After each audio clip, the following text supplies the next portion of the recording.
bonsoir à tous. Bienvenue à Lille pour notre conférence sur la Syrie et l'Iran.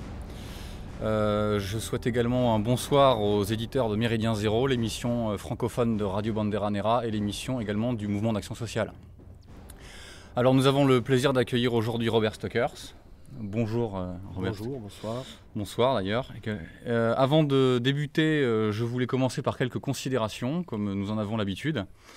Tout d'abord, vous aurez remarqué qu'au fond de la salle, il y a des stands où vous pouvez vous procurer les derniers numéros sortis de Rébellion, donc qui est un magazine de tendance, on va dire, socialiste, révolutionnaire, européenne. Certains sauront décrypter ce que ça veut dire. Donc les numéros 53, 54 et 55. Les numéros 53 et 55 seront particulièrement intéressants aujourd'hui parce qu'ils traitent de géopolitique, tout simplement. Dont en particulier le 55 sur les Balkans et le 53, le chaos international, donc ce qui va bien avec l'émission et la conférence de ce soir. Vous trouverez également le livre sur Casapande, donc le livre d'Adriano Scianca, qui est le responsable culturel de Casapande, et donc son livre a été traduit en français, aux éditions du Rubicon, qui sont également les éditions du Mouvement d'Action Sociale. Et donc son livre s'appelle « Casapande, une terrible beauté est née » en français. Et donc vous pouvez vous le procurer auprès de nous. Et sachez que le Cercle non conforme conserve un certain nombre d'exemplaires. Donc pour toutes les personnes qui n'ont pas assisté à la conférence ou que vous connaissez, ils peuvent nous contacter par mail pour demander effectivement à se procurer le livre, qui coûte 24 €. Voilà. Nous avons fait récemment une chronique de ce livre, donc qui précise un peu ce que nous en avons pensé. Vous pouvez également, concernant notre réseau, vous pouvez également donner des dons à Solidarité Populaire, qui est notre association en fait, d'aide sociale qui vient essentiellement en aide aux sans-abri, mais pas seulement. Vous pouvez trouver tout un tas d'informations sur Internet, sur les maraudes qu'on fait pour aider les soupes populaires, aider les SDF, voilà. Et Solidarité Populaire peut aussi être plus large dans le sens où on peut venir en aide à des gens qui, effectivement, ont des difficultés de logement, etc. Voilà. Donc vous pouvez soutenir Solidarité Populaire. Vous pouvez même devenir adhérent de Solidarité Populaire. Et sachez que comme c'est une association caritative, vous pouvez même obtenir des avantages fiscaux. Vous pouvez également vous documenter sur Solidarité Identité, qui est donc une ONG qui vient en aide à travers le monde, alors au Bourg en Afrique du Sud, pour la branche flamande. Mais il y a également les Karen en Birmanie, il y a le Kosovo, enfin il y a un certain nombre d'initiatives qui ont été menées pour venir en aide aux peuples qui sont, on va dire, en lutte contre le nouvel ordre mondial. Et également, vous avez notre blog, dont j'ai inscrit l'adresse ici, si vous voulez la noter, vous pouvez, où vous trouverez nos activités, tout ce qu'on fait. Vous trouverez également toutes nos chroniques de livres, de CD, tout ce que nous faisons au niveau culturel, les randonnées, enfin toutes nos activités, vous serez mis au courant par le blog, qui, je le précise, a de plus en plus de lecteurs et dont vous pouvez effectivement diffuser sans aucun problème. Nous en sommes aujourd'hui à notre 3e conférence. La première, pour resituer, s'était fait plus dans l'intimité avec Michel Drac et Georges Feltin-Tracol sur le localisme et les bases autonomes durables. La deuxième s'est fait avec Pascal Lassalle sur la Russie et donc on continue notre cycle géopolitique avec Robert Stuckers sur donc la Syrie et l'Iran. Alors nous avons choisi d'inviter Robert Stuckers car nous connaissons son parcours et sa rigueur intellectuelle. Alors le parcours, évidemment, on pourra citer, si je ne me trompe pas, le Grèce et Synergie européenne, oui, qui sont des valeurs sûres. Et vous avez également sur le blog le lien du site, alors maintenant c'est un site, mais c'est un magazine, Vouloir. Oui, Synergie, Eurosynergie. Voilà, Eurosynergie. Donc vous avez les archives Véroé. Donc le lien est également sur notre blog. Donc s'interroger sur l'Iran et la Syrie est en effet épineux dans le contexte actuel. C'est vrai que c'est un sujet qui n'était pas forcément aujourd'hui le plus simple à traiter parce qu'on va dire qu'on est dans des situations de tension très fortes. Et donc nous avions dès le mois d'avril de mémoire ou mai publié un texte sur le bassisme qui était donc la doctrine socialiste et nationaliste arabe qui avait été mise en place par Michel Aflag. On avait publié un texte de soutien au bassisme qui c'est très différent de soutenir le bassisme et de soutenir directement le régime syrien. Il faut voir un peu les nuances dans les choses. Le bassisme étant un projet, alors que le régime syrien actuel gère ses intérêts propres et fait face à une crise. On est à peu près certain, et d'ailleurs j'en suis sûr, qu'avec Robert Stokers, on va sortir de l'hystérie qui englobe souvent les questions du Proche-Orient, le sionisme, l'antisionisme. Souvent, c'est un peu le terrain de jeu de tous les hystériques qui viennent s'affronter. Ici, on va être dans quelque chose qui a une grande rigueur, on va dire, scientifique. Et nous, au Cercle non conforme, on n'hésite pas non plus à diffuser la pensée géopolitique sérieuse. Certains comprendront ce que j'appelle par sérieux, c'est-à-dire que c'est pas tout le monde qui fait sa petite vidéo pour expliquer sa vision de la géopolitique.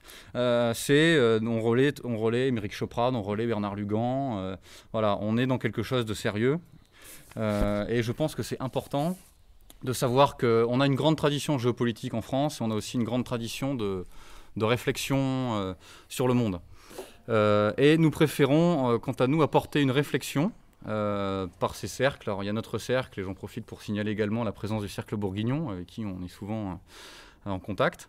Voilà, donc les cercles de réflexion français, ça permet d'apporter une réflexion, et on n'est pas dans l'incantation perpétuelle qui n'amène en fait strictement rien. Voilà, donc je vais laisser maintenant la parole à M. Stokers, et je vous dis merci pour votre présence, et je vous souhaite une bonne conférence. Je remercie le Cercle non conforme de Lille de m'avoir invité ce soir, et en guise d'introduction, ceci est une conférence qui avait été faite pour nos amis suisses il y a 2 semaines environ, le 31 octobre exactement. J'ai 26 pages de notes, j'ai parlé 2 heures sur les 7 premières, donc je vais tâcher d'être plus court ici, mais vous comprenez quand même bien que toute l'histoire du Moyen-Orient à l'heure actuelle, ça va du Mali. Les turbulences qui agitent la scène internationale partent du Mali jusqu'à l'Indus et de l'Indus jusqu'à l'Indonésie, de la Corne de l'Afrique jusqu'à l'Indonésie. Nous avons donc un champ très vaste à explorer. C'est pourquoi cette conférence est limitée aujourd'hui à 2 théâtres sur les 7 ou 8 théâtres de turbulences qui existent actuellement sur la planète. Donc je félicite aussi évidemment les cercles de Lille, que ce soit le cercle bourguignon ou le cercle non conforme, de perpétuer une tradition qui est bien qui est de la région, qui est des Grands Pays-Bas, c'est celle des chambres de rhétorique dans chaque ville, où les citoyens spontanément discutaient librement, à une époque où on était beaucoup plus libre qu'aujourd'hui, librement de littérature ou de questions politiques ou de questions internationales maintenant. Car qu'avons-nous à faire face? Nous avons à faire face actuellement à ce que la revue Marianne, la dernière semaine d'octobre, appelait le panurgisme médiatique. J'ai trouvé que l'expression était excellente. Nous vivons sous la domination d'un panurgisme médiatique. Il faut répéter sans cesse la même chose. Il faut répéter les mêmes slogans sur les printemps arabes. Il faut répéter les mêmes slogans sur la question syrienne actuelle. Même chose pour l'Iran. Vous êtes prié de répéter ce que fabrique quelque part, à l'origine, une officine des services spéciaux américains qui travaillent à fabriquer l'opinion depuis certainement le milieu des années 30 de manière tout à fait moderne, tout à fait actuelle. Donc il n'y a rien à changer depuis l'époque de Roosevelt aux États-Unis. Et ce panurgisme médiatique est bel et bien celui qu'a dénoncé un George Orwell en Angleterre à la fin des années 40. Lui qui avait travaillé à la BBC, qui mettait en pratique ce type de technique au même titre que les soviétiques ou que le Troisième Reich d'ailleurs. À l'époque, toutes les propagandes étaient basées sur le même type de réflexion qui peuvent être qualifiées justement de panurgisme médiatique. Donc on fabrique des propagandes et puis on les abandonne après. On verra ainsi que les 2 théâtres que nous allons aborder aujourd'hui, la Syrie comme l'Iran, eh bien on vous a fabriqué au fil des générations, on disait nous les plus anciens ici, j'approche aussi des 60 ans, nous avons connu les années 60, les années 70, la guerre du Vietnam, etc.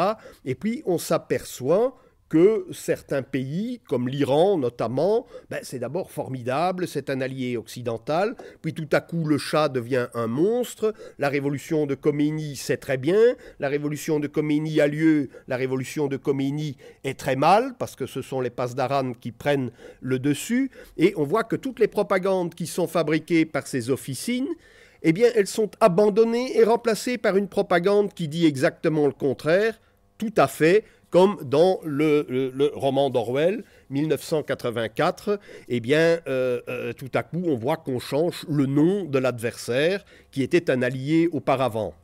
Donc, dans la grande fresque des printemps arabes, donc cette conférence, c'est une nouvelle mouture de celle qui a été donnée à Gand et que vous pouvez lire sur les différents sites que nous animons. Je donnerai à ceux qui le souhaitent les adresses où je les écrirai au tableau.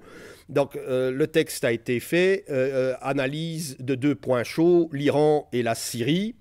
Le texte actuel fait pour la Suisse paraîtra ultérieurement, je dirais vers le mois de janvier, sera réactualisé et paraîtra sur les sites, et ceux qui souhaitent l'avoir peuvent laisser leurs coordonnées électroniques et ça leur sera envoyé s'ils ne sont pas déjà sur la liste des bénéficiaires.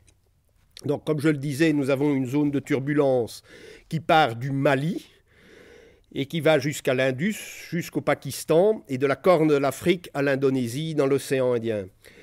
Toutes ces zones sont liées, elles sont liées essentiellement par le mercenariat wahhabite, talibaniste, al-qaïdiste, tout ce que vous voulez, qui sont financés par les pétromonarchies saoudiennes ou qataries actuellement pour l'essentiel et qui font une politique qui reçoit l'aval des États-Unis ou un aval partiel du moins. Donc que ce soit la Tunisie où ont commencé les printemps arabes, la Libye où l'affaire s'est soldée, il faut quand même l'avouer, par un fiasco total, par l'Égypte qui est dans une situation d'ambivalence qui inquiète très fort son voisin israélien, et au Bahreïn, où là, les médias n'ont absolument rien dit. C'est un exemple typique de panurgisme médiatique. Mais là, le printemps arabe était chiite. Il s'opposait à la tendance lourde du sunnisme, du wahhabitisme ou de l'al-qaïdisme, comme on le dit aujourd'hui. Donc la révolte a été matée, notamment par le truchement de l'armée saoudienne. Et là, les médias n'en ont évidemment pas beaucoup parlé. Nous allons nous concentrer donc sur la Syrie et sur l'Iran. La Syrie n'est jamais que ce que j'appelais le 5e théâtre des printemps arabes, le 5e théâtre des turbulences qui agitent aujourd'hui l'échiquier international. Il y a bien entendu une immixtion étrangère, il y a une immixtion des services occidentaux, français, britanniques et américains pour l'essentiel, pour faire tomber le régime de Béchar el-Assad parce qu'il est un allié de l'Iran. Il y a aussi, bien entendu, on ne peut pas le nier, une révolte générale qui veut remplacer ce régime du clan Assad par un régime plus représentatif de la très grande diversité syrienne. On y reviendra tout de suite. Mais comme en Tunisie et en Égypte, on voit un glissement, la tendance lourde est d'aller vers un pouvoir contrôlé par les frères musulmans. Et on verra ce que cela signifie. Donc la Syrie est un contexte très ancien. Mais pour vous tous ici, surtout en France, mais aussi ailleurs en Europe occidentale, ce contexte est fortement méconnu. Il n'y a que 1 an, 2 ans, 3 ans qu'on commence à sortir des ouvrages importants, parfois traduits de l'anglais, sur la Syrie. Ils sont d'ailleurs dans la bibliographie du texte que je viens d'écrire avant de recommencer une nouvelle mouture de ce texte. Les sources françaises étaient relativement rares. Pourquoi ? Parce que la France était relativement embarrassée, ne voulait pas se souvenir de l'époque du mandat qu'elle a exercé sur la Syrie de 1919 à 1946.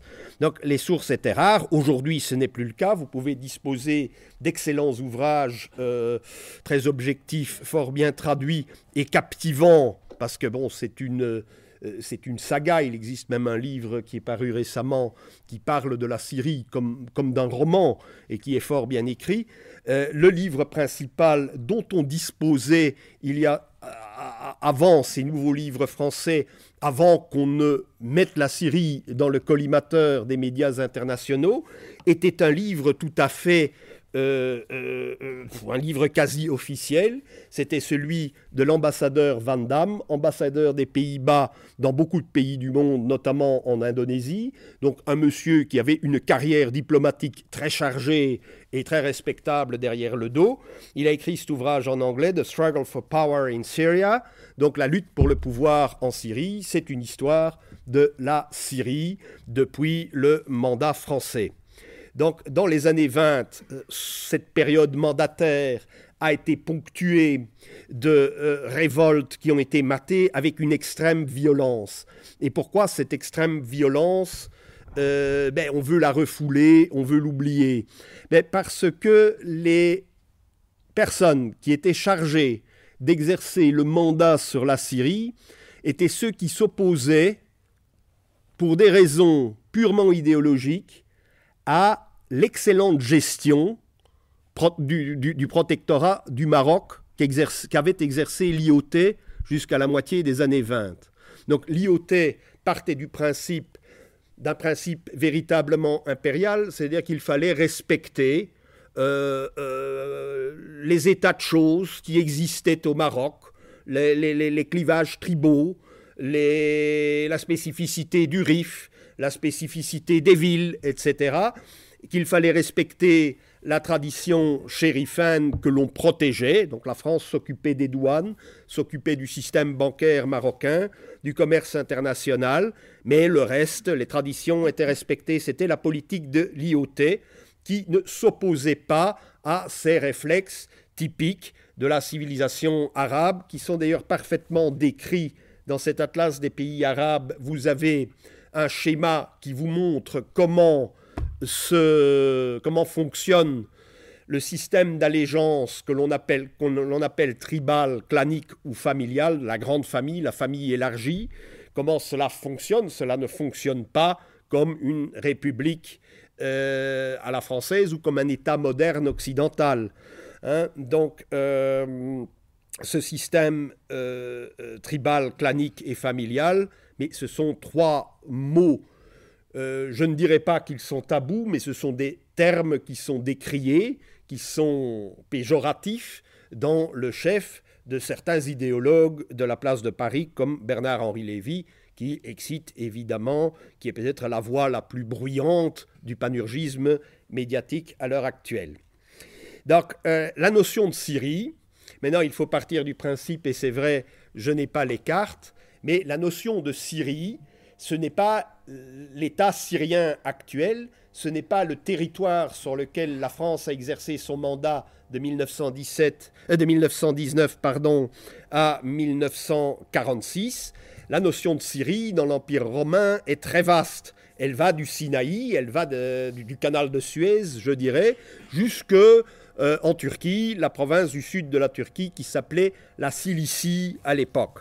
Donc c'est une conception très vaste qui a été ottomane à partir du XVIe siècle jusqu'à la fin de la Première Guerre mondiale. Donc cette notion de Syrie a varié. Les Ottomans ont eux-mêmes organisé le territoire, tantôt en plusieurs vilayettes, celui de Damas, celui de Jérusalem, celui d'Alep, et puis on a, selon les mutations démographiques, on a changé au fil du temps pendant la période ottomane. Ce qui fait que le nationalisme syrien, les Syriens qui ont voulu l'indépendance dès 1919, qui ont animé ou n'ont pas animé les révoltes des années 20 dans la Syrie mandataire, partent du principe d'une Syrie beaucoup plus grande que celle qui reste actuellement, que celle sur laquelle la France exerçait son mandat. Donc la notion de Grande Syrie, c'est un territoire qui comprend la Syrie, plus le Liban, plus la Palestine. C'était l'option, au départ, du fameux moufti de Jérusalem, qui va orchestrer la révolte palestinienne contre la présence de colonies sionistes dans la Palestine mandataire, mais une Palestine mandataire sous mandat britannique. Alors, plus récemment, la notion de Grande Syrie ne concerne que la Syrie et le Liban actuel. Donc c'est aussi le projet de d'une figure quasi mythique dans l'histoire européenne, dans l'histoire de la Première Guerre mondiale, c'est celle du fameux colonel Lawrence, Lawrence of Arabia, qu'on appelle aussi Lawrence de Damas. Pourquoi ne pas l'appeler Lawrence de Damas? Pourquoi? Parce que son ami Faisal, le fils de Hussein, le shérif du Hedjaz, une province qui se trouve juste au sud de la Jordanie et qui contrôle les lieux saints, qui était une entité indépendante pendant la Première Guerre mondiale, et ce sont uniquement les Bédouins du Hedjaz qui suivront les Britanniques. Les Bédouins du Netch, du centre de l'Arabie saoudite, qui tiennent le pouvoir en Arabie saoudite, ne suivront pas les Britanniques. Et je vais vous dire pourquoi, c'est une anecdote un peu rigolote. Lawrence Zarabi a accepté le port vestimentaire, de porter des vêtements arabes. Tandis que le colonel Shakespeare, qui devait soulever les tribus du Netch, tenait absolument à garder sa casquette britannique. Il paraît que porter une casquette, c'est une injure assez grave et que de ce fait, on n'a pas suivi ce colonel Shakespeare, mais on a suivi Lawrence. Donc Lawrence avait compris que c'était une question capitale. La question du couvre-chef était une question capitale. Donc, que voulait Lawrence? Que voulait Faisal, qui était le fils quand même le plus lettré, un homme d'une grande sérénité, un homme d'une grande culture aussi, et qui avait le sens des nuances, etc. Mais qu'est-ce qu'il voulait? Il voulait un Hedjaz, plus l'actuelle Jordanie, plus la Syrie. Il voulait être le roi de tout ça, plus une partie de la Cilicie, le sud de la Turquie, plus l'Irak, etc. Un grand royaume centré sur Damas. C'était ça le projet que voulait faire triompher Faisal et que les Britanniques lui avaient promis de réaliser pour lui. Donc, et puis ensuite, il voulait un royaume arabe de Damas, le Liban, la Palestine, la Syrie, plus une partie de la Cilicie dans le sud de la Turquie.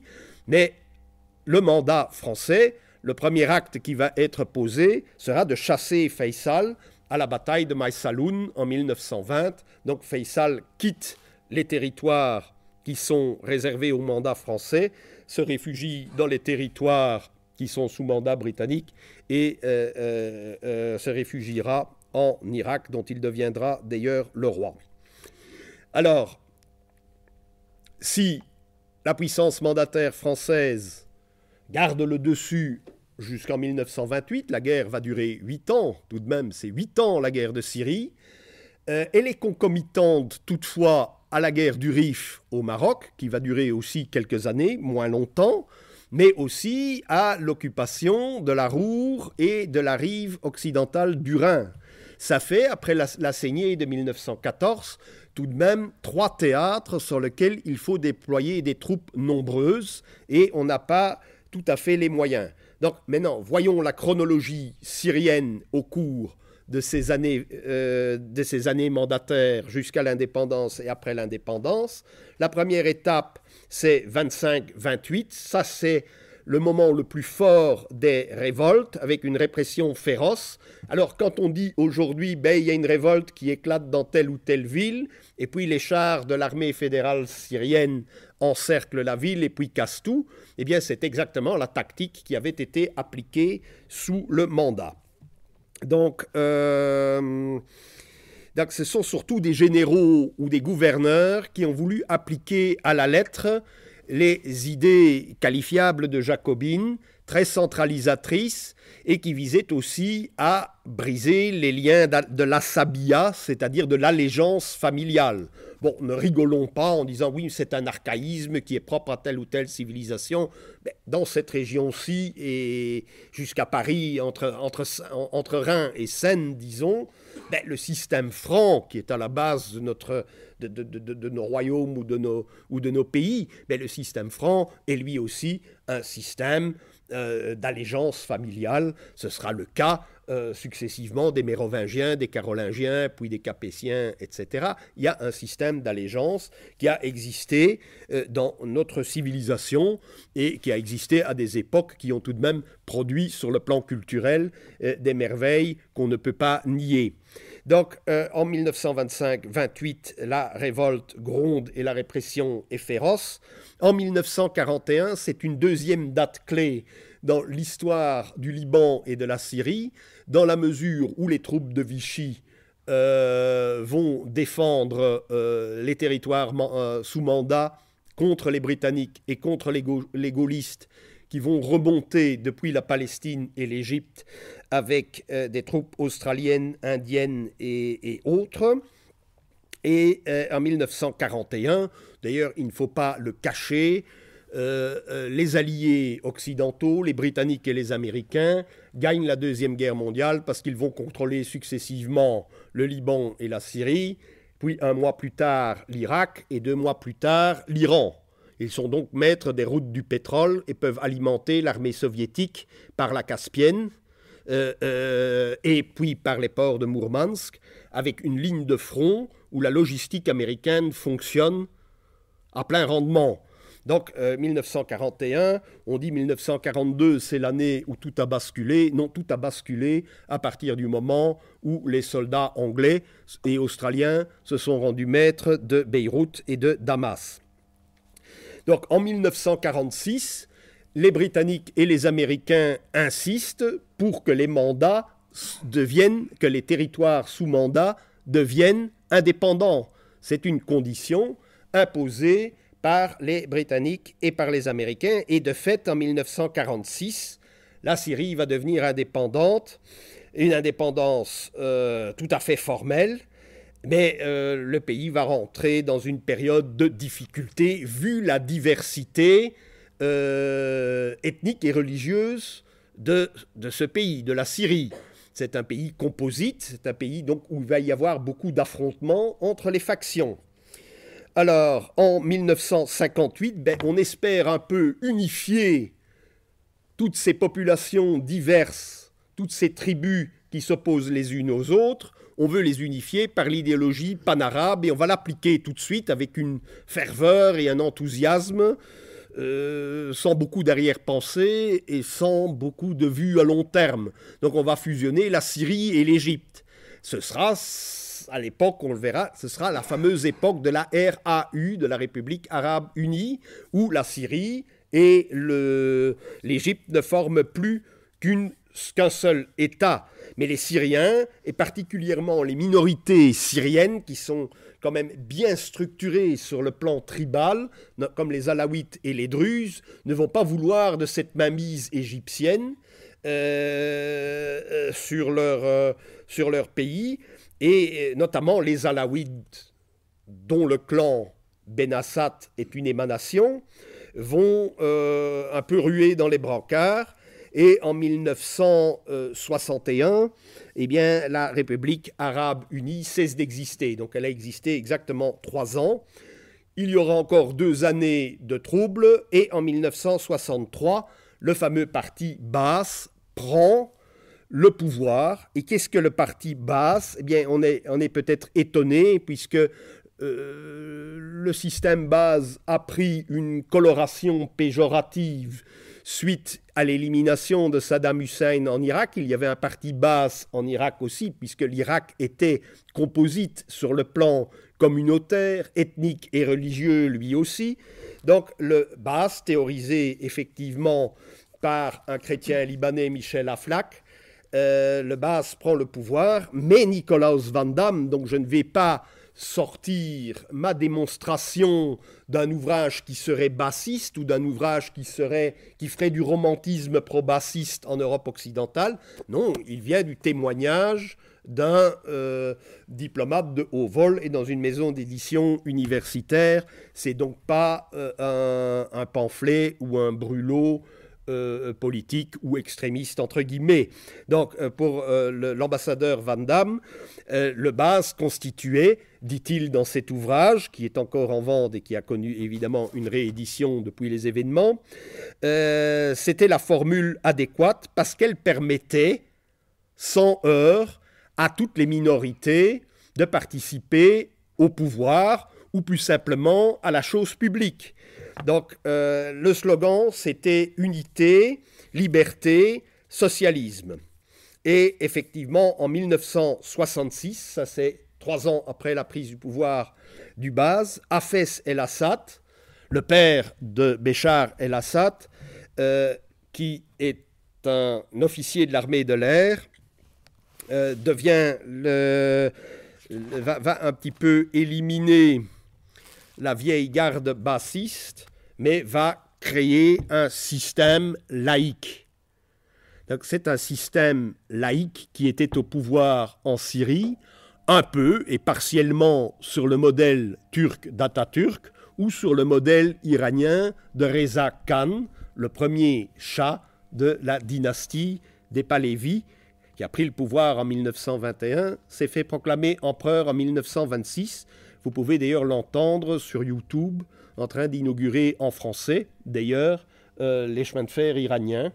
Il y a des films de l'époque qui sont absolument remarquables à revoir aujourd'hui. On peut le faire grâce à YouTube. Donc cette victoire de cet officier de l'aviation va certes renforcer la laïcité de l'État, mais au sein de cet État laïque, malgré tout, la communauté alaouite dont il est issu va prendre de plus en plus d'importance.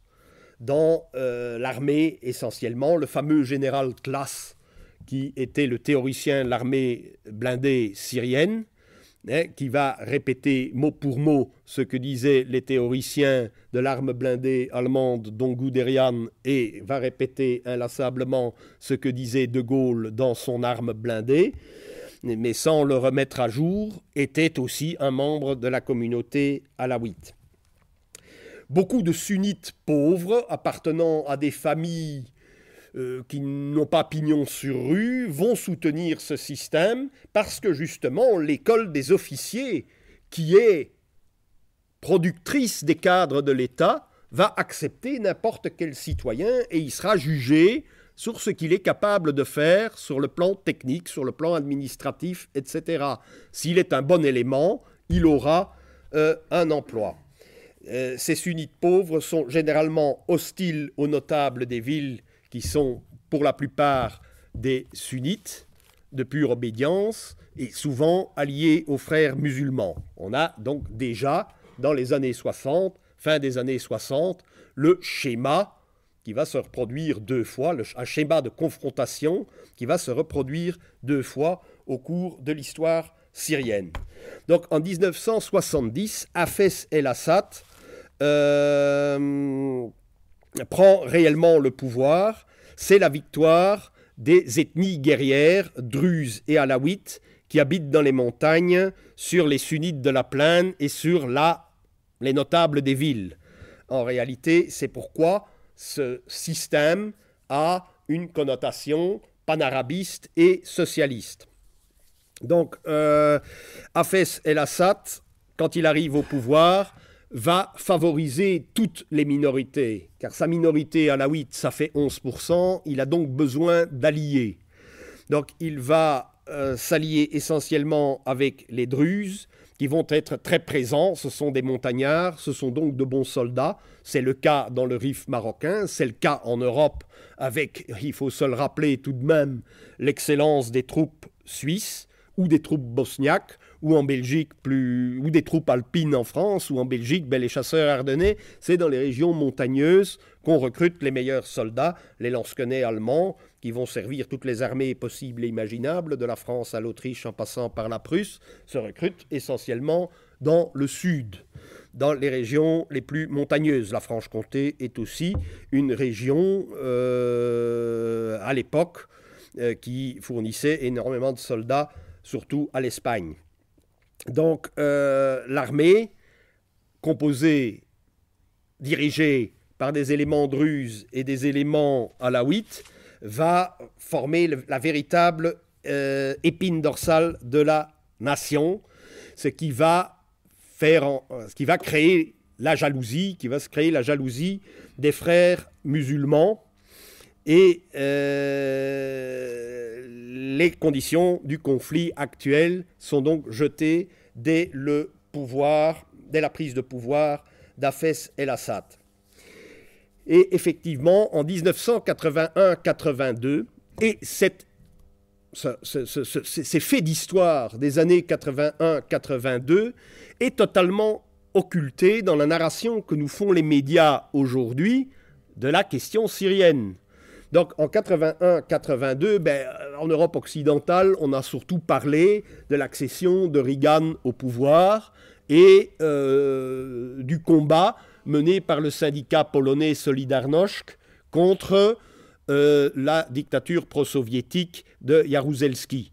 Donc c'est essentiellement de ça qu'on nous parlait à l'époque, je m'en souviens très bien, mais un jour on a appris l'assassinat de Anwar el-Sadat, le président de l'Égypte. Eh bien, dans les deux pays, il y avait un complot des frères musulmans qui s'opérait. En Égypte, ils assassinent Sadat, qu'ils appelaient le pharaon. J'ai beaucoup insisté dans ma conférence à Genève sur cette appellation de pharaon qui est faite à Nasser, à Sadat, et puis qui sera aussi attribuée, cette insulte sera attribuée à Moubarak. Pourquoi le pharaon ? Parce qu'il se réfère aux yeux des frères musulmans et aux yeux des wahhabites pro-saoudiens par la suite à des systèmes politiques qui ne sont pas coraniques ou à des systèmes qui précèdent ou qui pourraient précéder ou qui sont vus comme équivalents à des systèmes qui ont précédé l'islam. Donc ils n'ont aucune valeur. C'est pourquoi Gilles Kepel, dans son livre sur l'Égypte, parle de la lutte contre le pharaon, la lutte que vont mener les frères musulmans contre le pharaon. Mais bon, l'armée égyptienne prendra le contrôle du pays et va tenir sous le boisseau jusqu'aux événements de l'an dernier les frères musulmans en Égypte. En Syrie, la révolte va partir de Hama, de la ville de Hama, et cette révolte va être réduite au bout de quelques mois par une guerre civile qui ressemble très fort à celle qui ravage le pays actuellement. Donc ce sont exactement les mêmes clivages. En 81-82, il y a 30 ans. Donc aujourd'hui, nous assistons véritablement à une réactualisation de ce combat entre le régime de Hafez el-Assad, le père de Béchar el-Assad, son régime mixte, bassiste, alaouite druze, ce binôme parti-armée, moderniste, panarabiste, laïque dans le sens où il respecte les minorités, y compris les minorités chrétiennes. Mais comme j'ai eu l'occasion de le dire à Genève notamment, si l'assassinat de Sadat est une demi-victoire des frères musulmans, mais elle sera cruellement réprimée, cette révolte n'avait absolument pas l'appui des États-Unis à l'époque. C'était les adversaires des frères musulmans en Égypte c'était Sadat qui avait l'appui des États-Unis parce qu'il avait, avec Golda Meir, signé la paix avec Israël et qu'il avait organisé l'évacuation du Sinaï. Il n'avait pas organisé l'évacuation du Sinaï, il avait permis, il avait fait en sorte que l'Égypte récupère le Sinaï occupé par les armées israéliennes à la suite de la guerre de 1973, la guerre dite du Yom Kippour côté israélien, ou la guerre du Ramadan côté arabe. Donc, dans un premier temps, le régime d'Hafez el-Assad, et ça c'est aussi une différence avec ce qui se passe aujourd'hui, va recevoir l'appui saoudien parce que c'est contre les frères musulmans. Donc, le Moyen-Orient, dans tout son espace, est un gigantesque panier à crabes où les factions se querellent à mort et où l'occidental moyen ne comprend rien, ne voit pas les différences, et les Américains se sont d'ailleurs fait piéger. C'est ça la nouvelle donne, c'est un recul de la puissance américaine parce qu'ils n'ont pas tenu compte de tous ces clivages et qu'ils ont à un moment dit on vous soutient vous parce que vous semblez être le plus fort et puis vous nous ouvrirez les marchés. Le problème c'est qu'ils ont soutenu les chiites en Irak et maintenant ils vont soutenir les sunnites en Syrie. Donc c'est une politique contradictoire. Or à l'époque donc les Saoudiens soutenaient le régime d'Hafez el-Assad parce qu'ils étaient contre les frères musulmans qui étaient trop modernistes à leurs yeux. Et donc, dans ce contexte, l'inimitié saoudienne va se faire à partir du moment où le clan Assad va chercher l'appui des chiites iraniens. Alors que les alaouites ne sont pas des chiites au départ, c'est très récemment, vers le pouvoir d'Hafez el-Assad, qu'un ayatollah chiite va décider, ben oui, au fond, les alaouites, vous êtes des chiites. Parce que l'Iran avait besoin, ou ce qu'on a appelé le panchiisme, n'était pas nécessairement l'idéologie du Shah, voulait avoir une antenne sur la Méditerranée.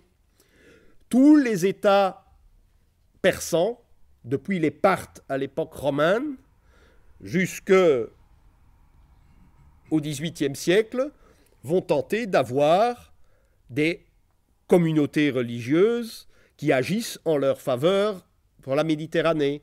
Le christianisme peut-être, ou du moins les Esséniens, peuvent être considérés comme une communauté religieuse subversive, qui est subversive vis-à-vis du système romain, qui dirige à l'époque la Palestine.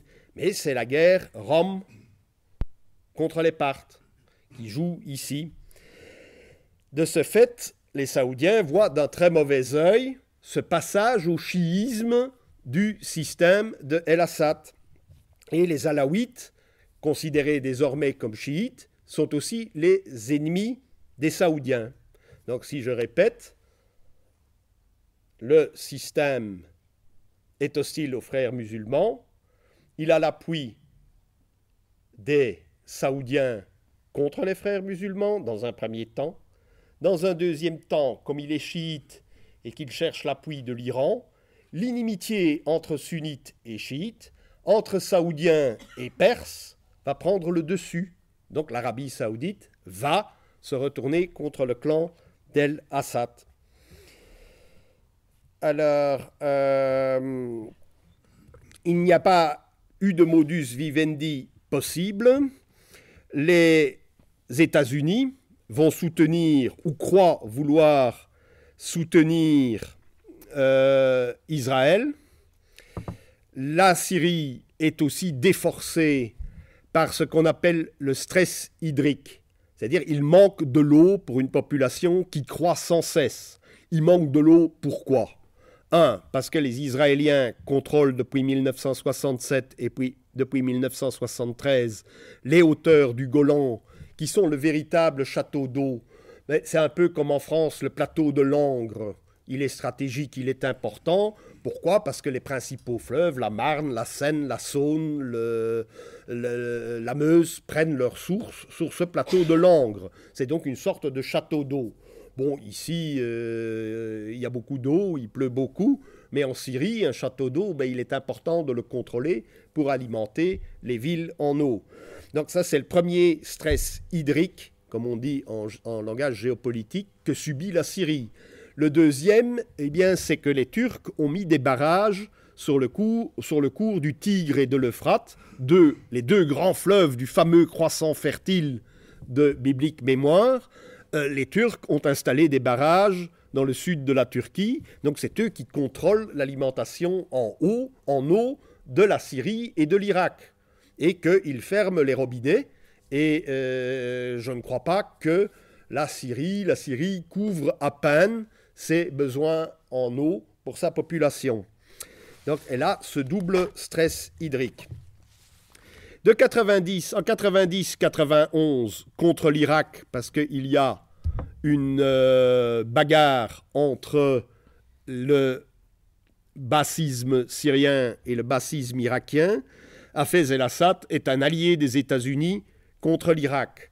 En 2003, quand l'Irak est occupé par les États-Unis, la Syrie a la désagréable impression d'être encerclée et elle a besoin d'un poumon extérieur. Et ce poumon extérieur, il est double, c'est d'une part l'Iran, d'autre part la Russie, à qui elle accorde d'ailleurs une base navale, la dernière base navale qui reste à la Russie dans le bassin oriental de la Méditerranée. Mais en prenant ce poumon extérieur iranien, ils vont se désolidariser implicitement des sunnites saoudiens qui les soutiennent.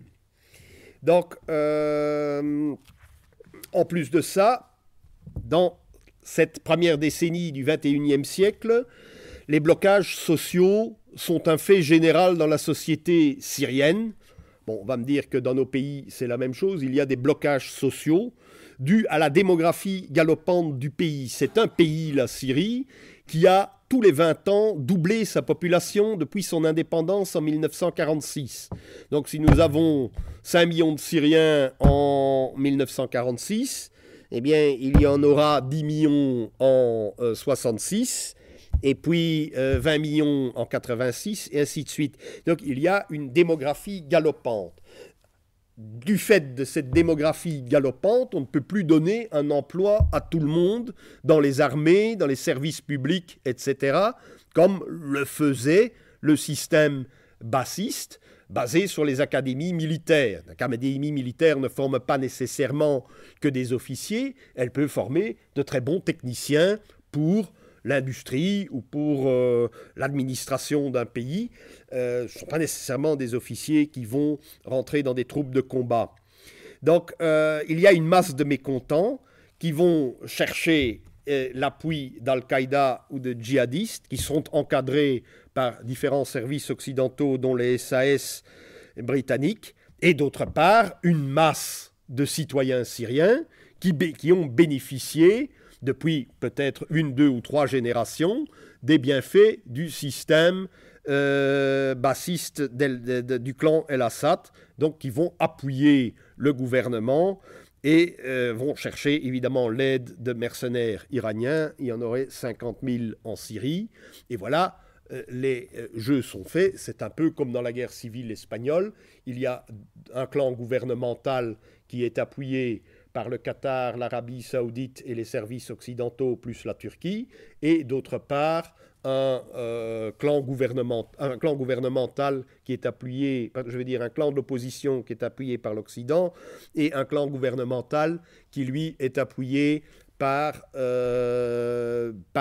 l'Iran, par l'idéologie panchiite que l'Iran déploie dans le monde, par la Russie et par la Chine, qui accordent leur veto aux Nations Unies pour empêcher toute intervention étrangère. Donc, si El-Assad disparaît, je crois qu'on peut prévoir pour la Syrie un chaos comme en Libye ou comme en Somalie, ou bien alors une partition. Bon, on envisage aussi une partition du pays selon le modèle du mandat. Parce que si le mandat a été administré par des officiers ou par des fonctionnaires qui avaient une idéologie très laïque, contrairement à celle de l'IOT, on avait décentralisé la Syrie, comme on ne voulait pas décentraliser la France à l'époque. Je vais donner un exemple. Donc, selon le modèle du mandat, eh bien, il y aurait eu une république druze, qui n'aurait pas été beaucoup plus grande que le département de la Haute-Saône, par exemple, un État alawite qui aurait été grand comme le département de la Dordogne, pour donner des exemples géographiques. On l'a appelé après l'État de Latakié, capitale des Alaouites. Le Sanjak d'Alexandrette, qui sera abandonné en 1939 à la Turquie pour garantir la neutralité de la Turquie au début de la Deuxième Guerre mondiale.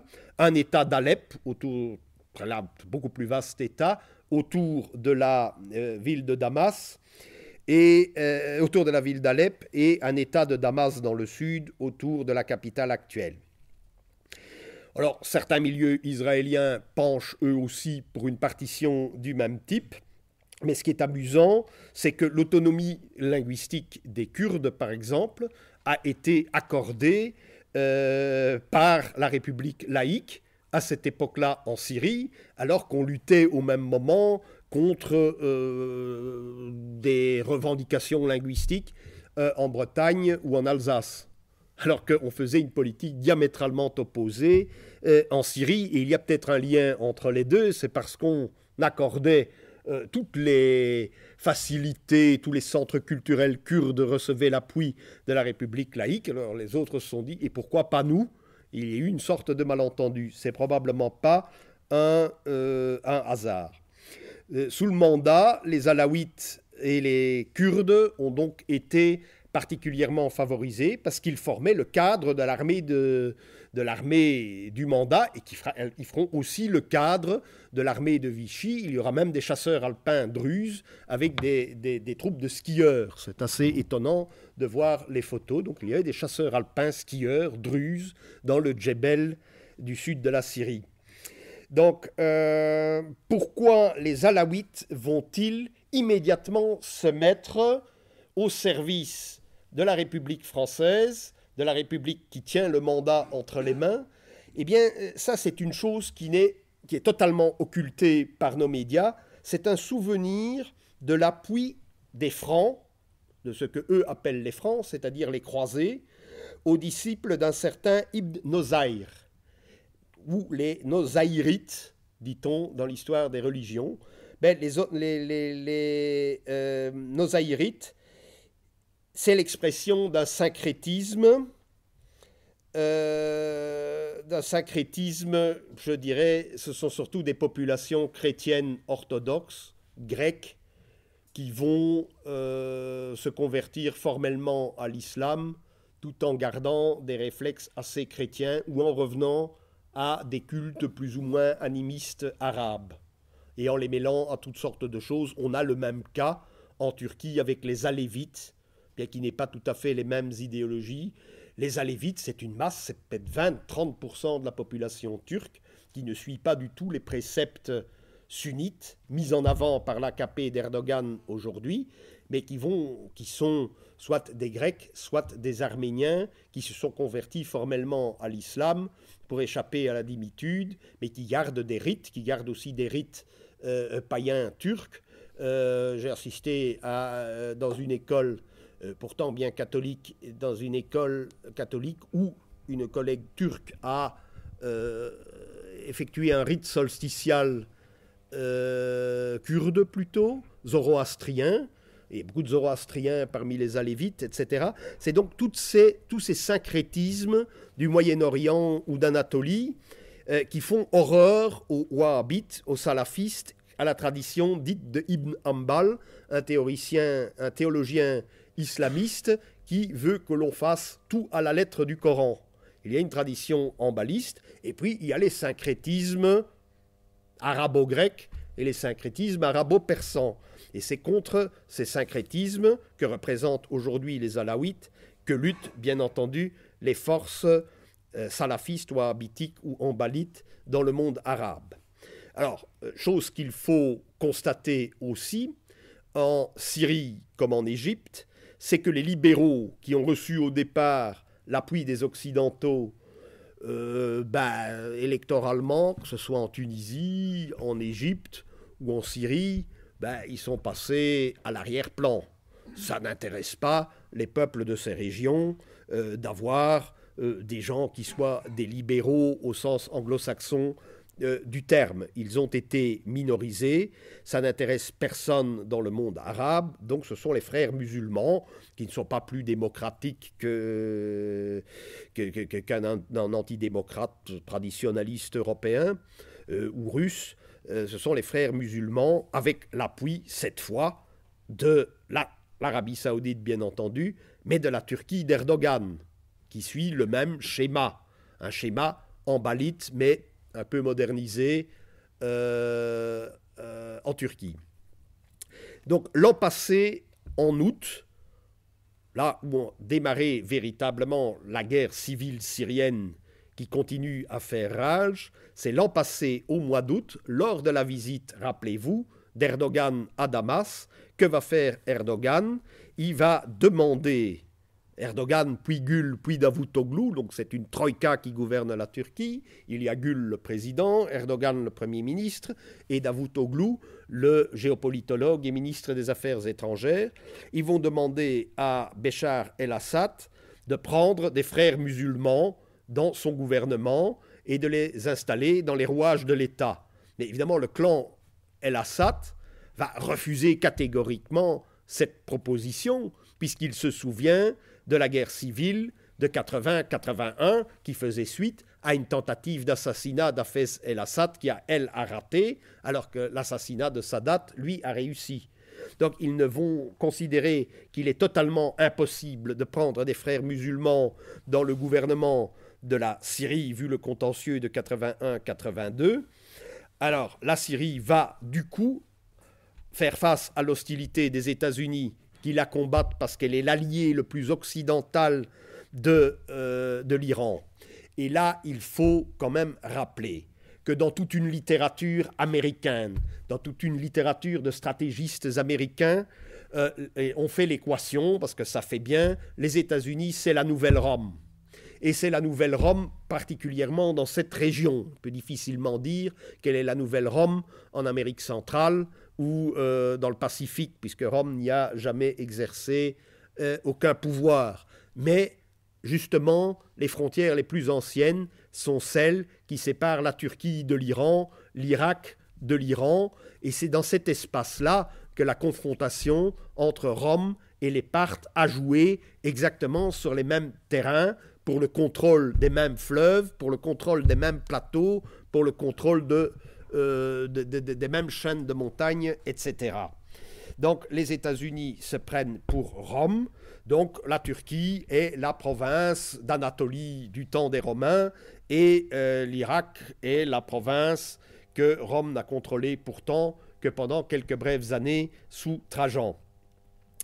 Alors, il va connaître l'hostilité d'Israël, mais Israël, finalement, a une politique, fait un profil certainement beaucoup plus bas que nos propres médias ici dans l'espace linguistique francophone. Israël n'aime pas les changements de donne. Évidemment, elle a mis tous ses services secrets militaires au diapason du système d'El-Assad, donc elle connaît cet ennemi. Que doit-elle faire s'il y a un changement de donne? Elle sera forcément déforcée. C'est la même chose qui se passe en Égypte. Donc elle a aussi, la Syrie connaît aussi, et ça c'est le troisième ennemi, c'est le binôme Qatar-Arabie Saoudite, puisqu'ils ne veulent pas de régime laïque, ils ne veulent pas dans le monde arabe de régime contrôlé par une minorité, et le binôme ne veut pas, le binôme qatari-saoudien ne veut pas d'un régime qui a la réputation d'être pro-chiite ou pro-iranien. Alors, le fait que la guerre civile syrienne oppose une masse de citoyens compacts à une autre masse de citoyens compacts, et où la masse qui soutient le gouvernement El-Assad bénéficie à son tour du soutien de la Russie qui veut conserver sa base en Méditerranée occidentale, justement dans le territoire des Alaouites, puisque c'est celui-là qui fait face à la Méditerranée, qui possède la côte méditerranéenne. Elle a le soutien de la Chine, parce que la Chine est par principe hostile à tout changement de frontières dans le monde. Elle est hostile à toute immixtion au nom des droits de l'homme ou de toute autre idéologie dans un système politique. Elle est pour la coexistence pacifique de tous les systèmes qui existent sur la Terre, et les peuples sont libres de choisir le système qui leur convient. C'est un petit peu ce que la Chine, on a oublié que la Chine, c'est un système que la Chine a suggéré dès la déclaration des droits de l'homme de Bangkok dans les années 90, en disant non, nous acceptons tous les régimes, quels qu'ils soient. C'est-à-dire pourquoi la Chine a du succès en Afrique, puisqu'elle ne demande pas aux potentats africains de quitter le pouvoir. Ils sont donc mieux vus que leurs homologues occidentaux. Alors, je ne vais pas soutenir systématiquement ici dans la question syrienne le point de vue de la Russie ou le point de vue de la Chine, mais plutôt ceux de deux autres puissances du BRIC, donc Brésil, Russie, Inde et Chine, le Brésil et l'Inde, qui ont proposé des tentatives de conciliation, tout simplement parce que le Brésil et l'Inde partent d'un principe de tempérance requise. il faut de la tempérance dans les relations internationales, dans ce type de conflit comme en Syrie. Tandis que la Russie, on sait qu'elle a des intérêts énergétiques et stratégiques, donc elle prêche pour sa chapelle, tandis que la Chine, la présence de la Chine en Afrique, c'est un peu prendre le relais des intérêts qu'avaient les puissances européennes. Et il y a surtout la question des richesses halieutiques, c'est-à-dire des richesses de la pêche que la Chine est en train de piller, créant le phénomène d'ailleurs, des phénomènes de piraterie dans la Corne de l'Afrique principalement, mais aussi le long des côtes de l'Afrique occidentale, puisque les pêcheurs, les navires chinois raflent tous les poissons qui sont mis en boîte quelque part à Shanghai et qui nourrissent la population chinoise au détriment de la population africaine. Donc l'Inde et le Brésil sont pour nous actuellement des modèles de tempérance requise qui sont nettement plus séduisants, notamment pour contrer l'idée dominante des médias. Donc ça, c'est ce que j'avais à dire pour la Syrie. Je ne sais pas qu'est-ce qui me reste comme temps. Demi-heure. Bon, alors commençons par l'Iran. L'Iran soutient la Syrie, mais pour l'Iran, d'ailleurs ceux qui le désirent, j'enverrai une brochure qui fait quand même 30 pages en petits caractères sur l'histoire de l'Iran.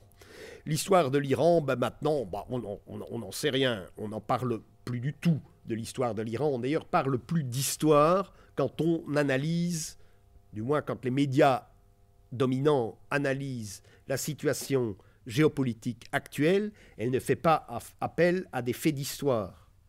Quand on fait appel à des faits d'histoire, on se rappellera tout de même que le Shah d'Iran, dans les années 50, dans les années 60, dans les années 70, avait créé un système, et lui voulait, tout autant qu'Ahmadinejad aujourd'hui, un nucléaire civil pour l'Iran, et qu'il investissait la rente pétrolière iranienne justement dans Euratom, dans les initiatives Eurodif, dans les initiatives franco-allemandes d'énergie nucléaire pour que l'Europe ait une indépendance nucléaire. Il y avait donc en sorte une troïka franco-germano-iranienne à l'époque du Shah. Une fois le Shah disparu, cette troïka s'est également effondrée au détriment de nos propres pays. Bon, la Wallonie, ici à côté, son industrie sidérurgique fonctionnait essentiellement pour l'Iran du Shah.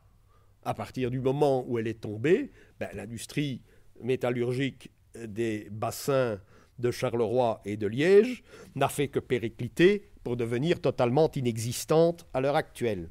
Donc le Shah est renversé, et ça on l'oublie très souvent, c'est rigoureusement occulté. Il suffit de lire les mémoires du Shah, l'interview que la Shah Banu, son épouse, a donnée à Paris Match immédiatement après la mort de son empereur d'époux, et troisièmement, le livre paru en français par Houchang Nahavandi, qui a été le dernier ministre de l'Éducation nationale de l'Iran impérial. Il est paru chez l'Âge d'Homme à Lausanne, vous pouvez l'acheter en français, c'est passionnant.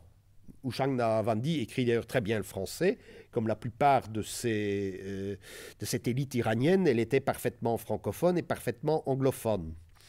Donc, la fille de Houchang Nahavandi a d'ailleurs écrit chez l'Harmattan très récemment. Elle était professeure à Bruxelles, elle est devenue professeure à Paris de sciences politiques. Elle a écrit une histoire des partis politiques iraniens. Il est très intéressant de voir comment ceux-ci se structuraient. Tous les deux, le père et la fille, montrent très bien que si les États-Unis ont soutenu le Shah après 1953 contre les nationalistes de Mossadegh, qui voulaient nationaliser le pétrole, ils ont cessé de le soutenir petit à petit, et ça se repère très clairement dans les mémoires de Kissinger, par exemple, où on le dit très bien, oui, mais bon. Pourquoi cette méfiance ? Bien, cette méfiance, c'est justement parce que le Shah voulait une indépendance énergétique et nucléaire.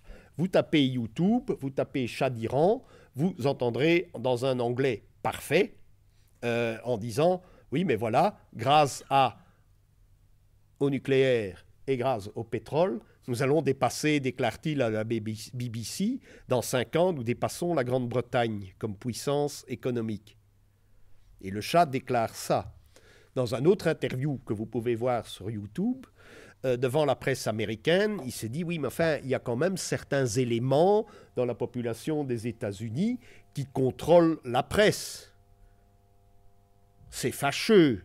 Les Américains devraient tout de même avoir une presse plus objective et faire coïncider des points de vue.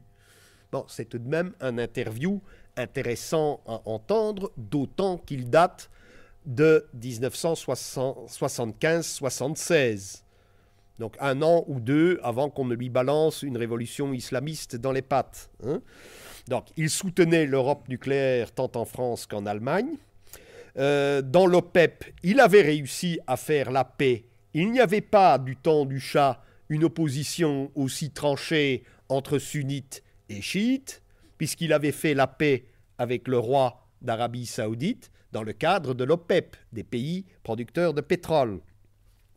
Le Shah avait, son père déjà avant-guerre, avait reçu l'appui de l'Italie pour créer une flotte capable de contrôler une partie du golfe Persique. Dans les années 70, le Shah avait une marine de guerre qui pouvait intervenir à Bahreïn notamment. Et nous revoilà plongés les 2 pieds dans l'actualité. Et c'est à partir du moment où, en 1975, l'armée persane, l'armée iranienne, l'armée impériale iranienne intervient à Bahreïn que les ennuis du Shah vont commencer. À partir de ce moment-là, il ne sera plus un allié sublime de l'Occident, mais il deviendra un tyran. Donc on dira Shah tyran. C'était écrit sur les murs de Bruxelles, c'était des petits slogans qui étaient bombés sur tous les murs de l'Occident à l'époque. Donc ces 2 entretiens sont quand même très significatifs. Regardez-les sur YouTube. Le Shah parlait un anglais très clair et très pointu, très compréhensible. Donc dans un premier temps, on va vouloir créer cette révolution islamique, comme on a créé une révolution islamique en Libye pour briser la modernité de l'État libyen.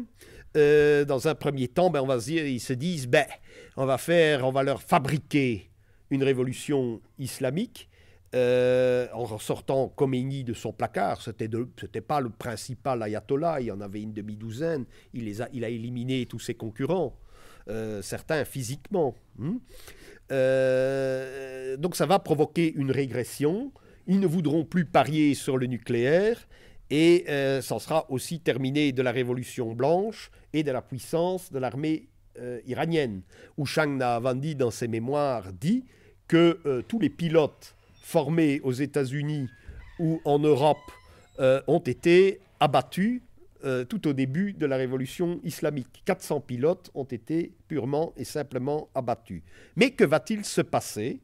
La révolution de Khomeini va être dépassée par les Pasdaran à l'intérieur même de la révolution islamique, les gardes de la révolution, les Pasdaran, qui vont occuper l'ambassade des États-Unis et vont refuser toute alliance avec les États-Unis. Ils vont prendre Khomeini au mot et ils vont le dépasser. Donc il va y avoir une révolution dans la révolution islamiste à l'époque, et Ahmadinejad faisait évidemment partie de ces Pasdaran qui prennent d'assaut l'ambassade des États-Unis, acte que je ne cautionne pas parce que, il y a quand même le respect des ambassades, le respect des traditions diplomatiques est une chose qu'il est impératif de respecter, mais il va vouloir faire une politique nucléaire exactement pareille à celle du Shah qu'il avait contribué à renverser à l'époque de la révolution khoméniste. Mais que se passe-t-il? Donc, cette année 2012, on vous présente toujours Ahmadinejad comme le grand Satan. Cependant, que s'est-il passé? C'est quand même un homme qui est terriblement fragilisé. Et quand tout à l'heure le présentateur de Méridien Zéro disait que nous n'allions pas nous aligner sur le discours de certains petits hystériques qui prennent parti pour le grand méchant parce qu'ils veulent eux aussi être le grand méchant et emmerder l'idéologie dominante. C'est pas ça qu'on veut faire. Mais Ahmadinejad est un homme terriblement fragilisé. Et ça, ce sont les faits. Le 2 mars, la première conférence que j'ai prononcée sur ces sujets à l'université de Gand, c'était de dire, nous étions le 8 mars, je dis oui mais écoutez, les gars, puisque c'était des étudiants, il ne faut pas oublier qu'Ahmadinejad vient de perdre les élections il y a 6 jours. Donc le 2 mars, il a perdu et ça n'augure rien de bon pour les élections présidentielles de 2013. C'est pour ça que ces dates sont très importantes à retenir. Il a perdu la ville de Tabriz, il a perdu la ville d'Ispahan, qui sont les 2 villes principales après Téhéran, qui étaient des bastions de son parti, de ses partisans. Il a aussi été fragilisé, il n'a plus la majorité absolue à Qom et à Meshet, qui sont aussi des villes iraniennes importantes. Donc c'est un homme qui est en conflit avec son entourage. Il y a donc actuellement en Iran une opposition entre, je dirais, les nationalistes Pasdaran à l'intérieur de la révolution islamiste autour d'Ahmadinejad, et d'un autre côté, il y a les mollahs les plus conservateurs qui vont s'arranger probablement, c'est une hypothèse qu'on peut émettre, avec les Américains. Et nous verrons pourquoi. Donc c'est un homme qui risque l'échec l'an prochain, et l'après Ahmadinejad peut bouleverser complètement la situation actuelle. Donc, demain, y aura-t-il la guerre? C'est ce que les gens posent comme question chaque fois qu'il s'agit de l'Iran. Peut-être une attaque aérienne israélienne comme contre l'Irak en 1981. Donc cette année 81, il n'y a pas seulement eu l'accession de Reagan au pouvoir, il y a eu la guerre civile syrienne et il y a eu le bombardement de la centrale nucléaire irakienne par l'aviation israélienne. J'ai plutôt tendance, vu le ressac de l'armée américaine en Afghanistan et en Irak, vu l'impossibilité de déployer trop de troupes sur la planète, vu le mauvais état des finances américaines, je parierais plutôt pour une sorte d'encerclement-étouffement de l'Irak, qui est aussi une stratégie préconisée, bien que l'Iran a les capacités de bloquer le détroit d'Ormuz, ce qui risque évidemment de créer une catastrophe pétrolière planétaire si cela devait se passer, et certains stratégistes américains en sont parfaitement conscients. Alors, la stratégie de l'encerclement et de l'étouffement passe bien entendu par l'embargo pétrolier, mais voilà, il ne marche pas. Le Japon a dû fermer ses principales centrales nucléaires après la catastrophe de la centrale au début de l'année dernière et subit des pressions américaines pour réduire à 10% son approvisionnement en pétrole venu d'Iran. Mais le Japon ne peut pas le faire, il a besoin de ce pétrole iranien. La Corée du Sud a dit « Ah d'accord, nous participons à l'embargo, mais nous y participerons uniquement quand vous, les Américains, vous nous aurez trouvé d'autres sources d'approvisionnement. » Bon, les Saoudiens ont promis de multiplier leur production. On verra ce qu'il en sera. La Chine est plus souple dans son pétrole, mais bon, elle en a aussi besoin, et l'Inde a été beaucoup plus catégorique d'ailleurs que la Chine, en disant « nous continuerons à acheter du pétrole irakien ». Pour l'Europe, et ça c'est intéressant, 18% de notre pétrole vient d'Iran. Mais c'est surtout, tenez-vous bien, des pays comme l'Italie, l'Espagne et la Grèce qui dépendent d'un pétrole iranien bon marché. Si ces pays qui sont en crise, qui subissent de plein fouet la crise de l'Europe, de l'euro, de leur monnaie, doivent payer plus cher leur pétrole, là, ils sont tout à fait foutus et ils entraînent l'euro avec eux et ils entraînent une crise générale de l'Europe. Donc ça, il faut quand même le retenir. Donc, l'Iran a un atout, et il sait qu'il a un atout, c'est celui d'être sur la carte le centre géographique de ce que les Américains entendent contrôler à leur bénéfice, c'est-à-dire on a voulu une Europe unifiée pour qu'elle soit un marché ouvert aux productions américaines dans les années 50 et 60, mais il y a eu un ressac. Ils n'ont pas tout à fait obtenu ce qu'ils voulaient, mais ils aimeraient quand même bien une zone démographiquement, avec une démographie galopante si possible, une zone dans le monde où il y a un énorme marché, aussi pour le coton. Il faut savoir que le sud de l'URSS, c'est du coton. Qui dit des cotons, dit du coton, dit des vêtements.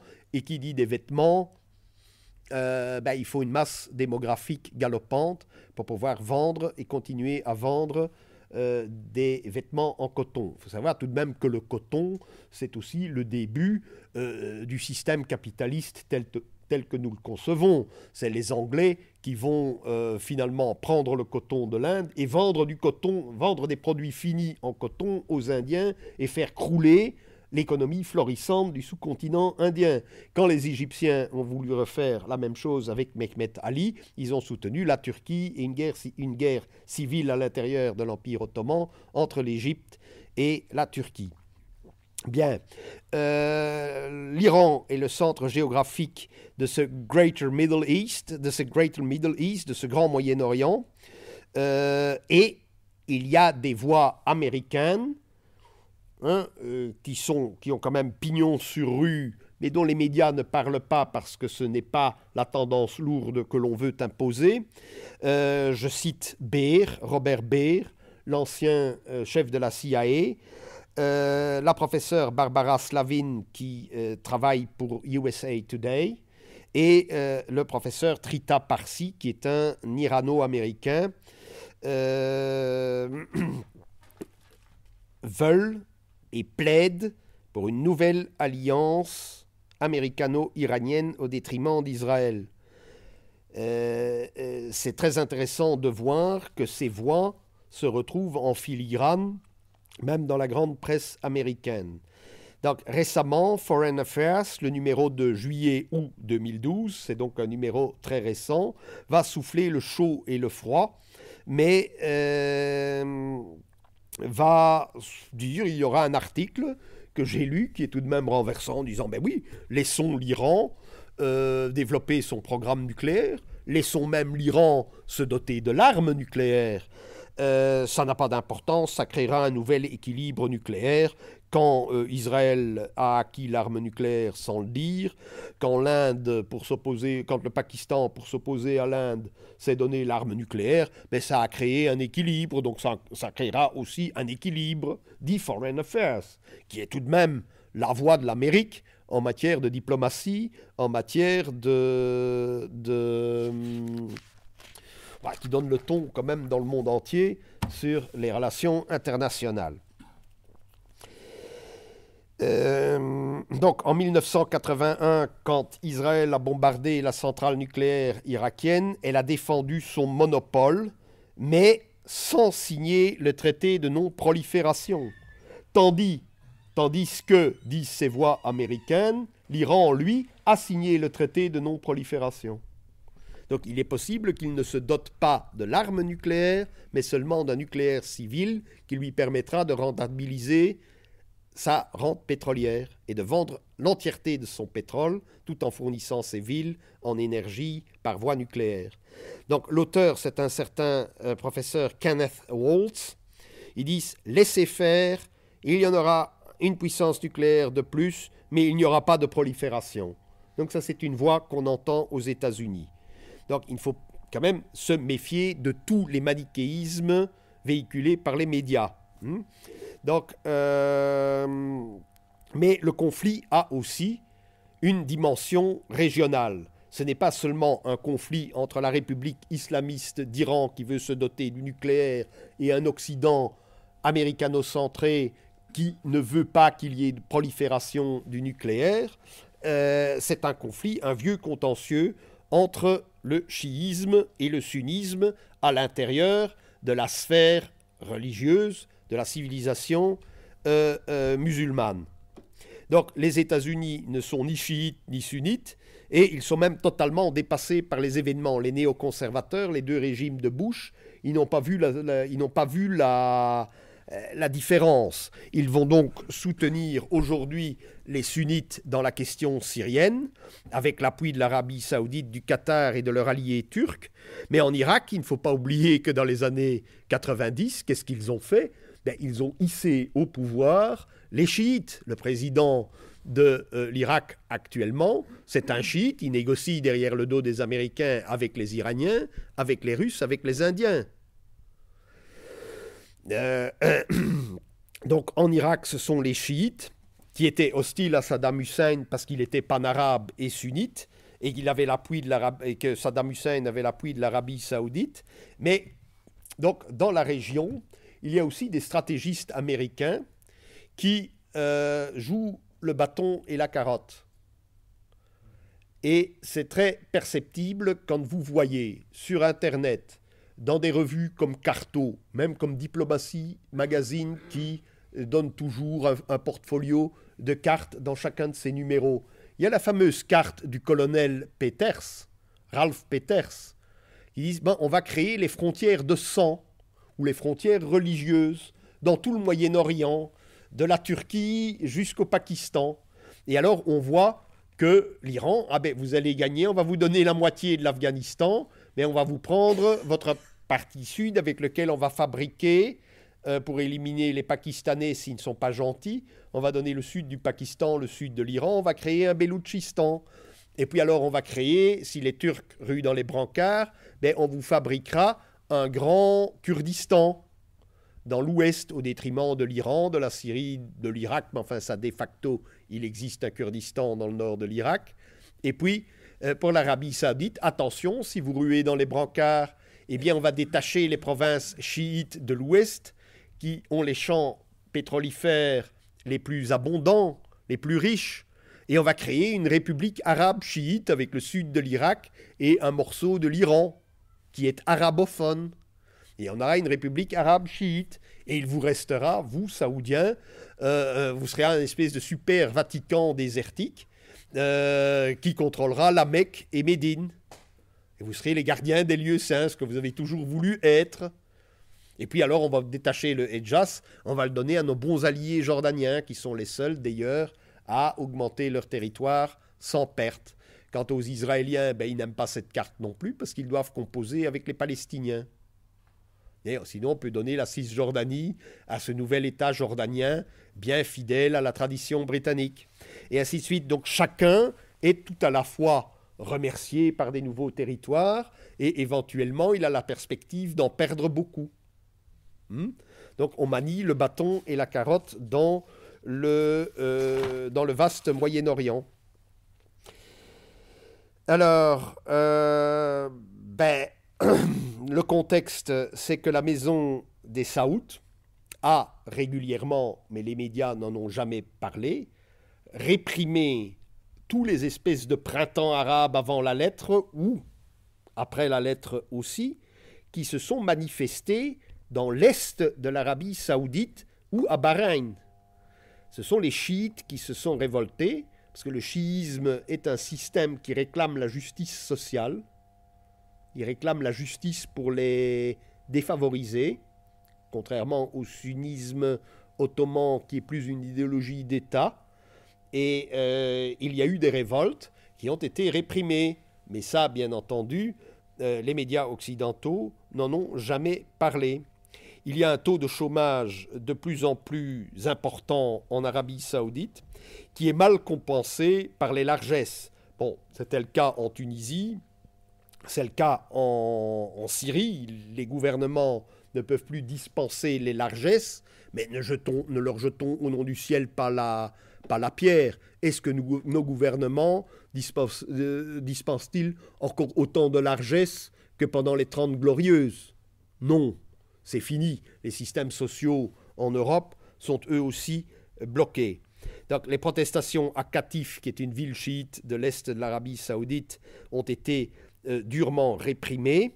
De même, l'Arabie saoudite soutient certaines factions au Yémen, où il y a aussi des communautés parachiites qui étaient déjà alliées des Perses au temps qui ont précédé l'islamisation par Mohamed. Donc, on voit que l'Arabie saoudite est elle aussi fragilisée dans ce vieux contentieux. Je vais arrêter là pour l'Iran. Donc l'Iran, il faut savoir que le contentieux qui l'oppose aux États-Unis pour le nucléaire ne date pas d'Ahmadinejad, mais qu'il était exactement le même du temps du Shah. Et la deuxième chose qu'il faut retenir pour l'Iran, c'est qu'au conflit qui l'oppose aux États-Unis pour la question nucléaire, mais les États-Unis sont en train de faire marche arrière, sur cette question-là du moins, parce qu'ils préparent l'après Ahmadinejad en 2013, que cela se double aussi d'un conflit très ancien, propre à la civilisation islamique, auquel les Américains n'ont rien compris parce que sinon ils n'auraient pas soutenu l'une fois des chiites, l'autre fois des sunnites, et qui est très ancien et qui est très difficilement gérable par une puissance occidentale. Là, il faut déclarer forfait. Toutes les puissances occidentales qui ont tenté de créer une démocratie à la mode britannique ou une démocratie à la belge, il ne faut pas oublier qu'en 1909, les Britanniques ont voulu accorder à l'Iran la constitution belge et que ça n'a pas marché. On dit on va vendre la constitution belge et les Belges s'occuperont des douanes, tandis que les Suédois formeront la gendarmerie et les Allemands feront je ne sais plus quoi, les chemins de fer, je crois. Donc ce qui est plus important maintenant en guise de conclusion, c'est de voir comment la stratégie ou les stratégistes américains ont changé de point de vue au cours de cette année 2012.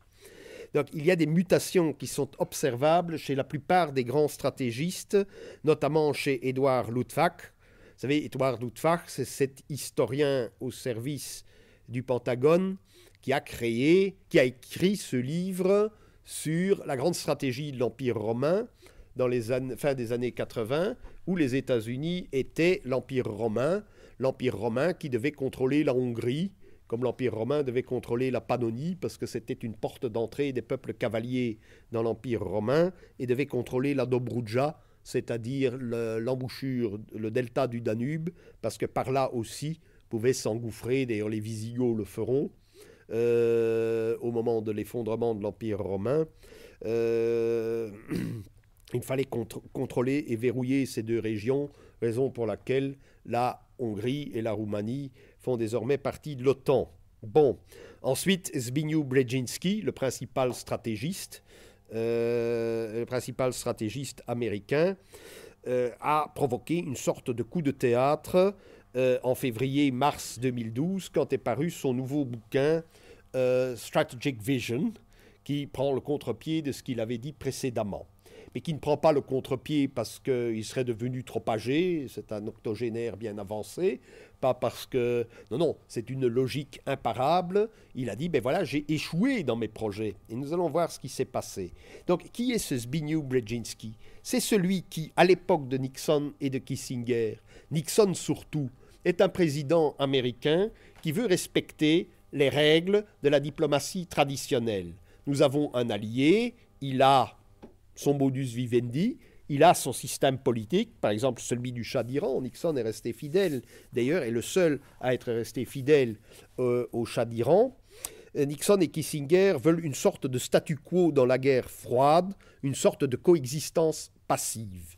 Et Brzezinski, qui appuiera Carter, l'adversaire des républicains, qui appuiera donc les démocrates plutôt que les républicains, ne va pas vouloir de cette coexistence. Il va dire non.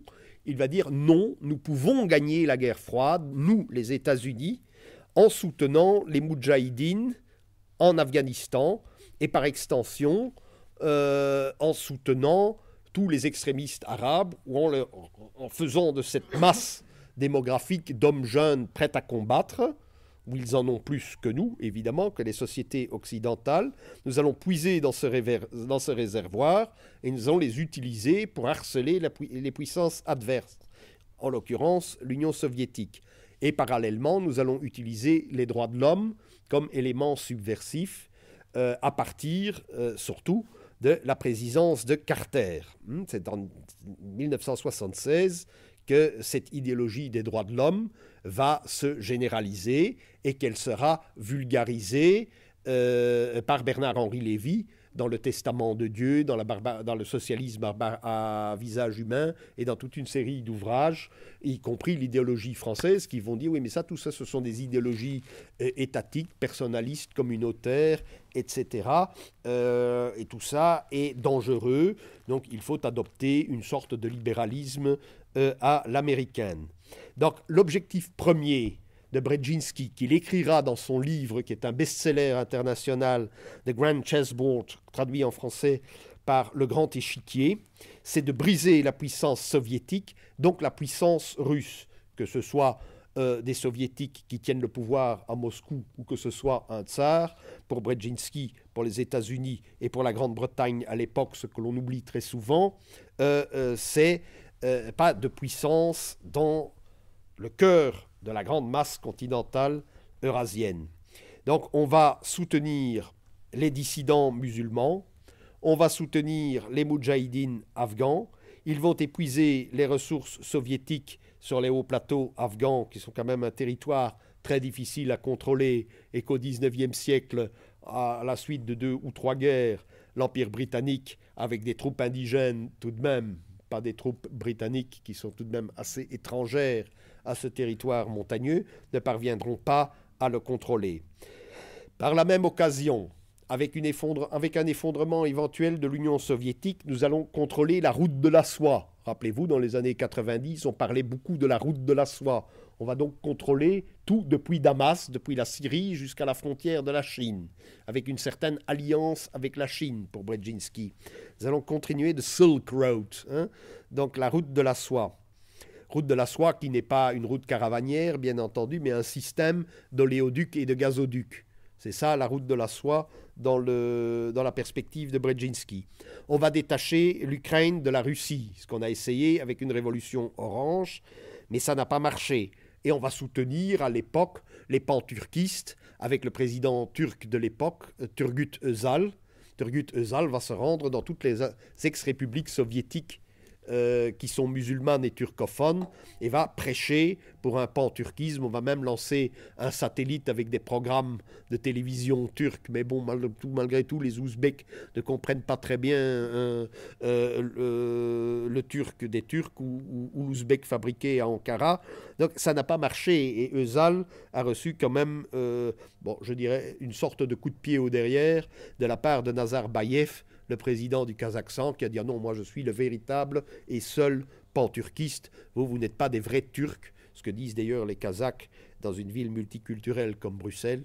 Les Kazakhs méprisent les Turcs en disant « Vous êtes métissés de Grecs, d'Arabes, de tout ce que vous voulez, mais vous n'êtes donc plus des vrais Turcs. Alors vous n'avez pas de leçon de panturquisme à nous donner. » Donc tous ces projets formulés dans le Grand Échiquier ont en quelque sorte échoué. Dans un autre ouvrage de Brzezinski, Brzezinski avait dit « Nous avons eu une deuxième chance ». Ça, c'était le second. « Second Chance » était son second ouvrage.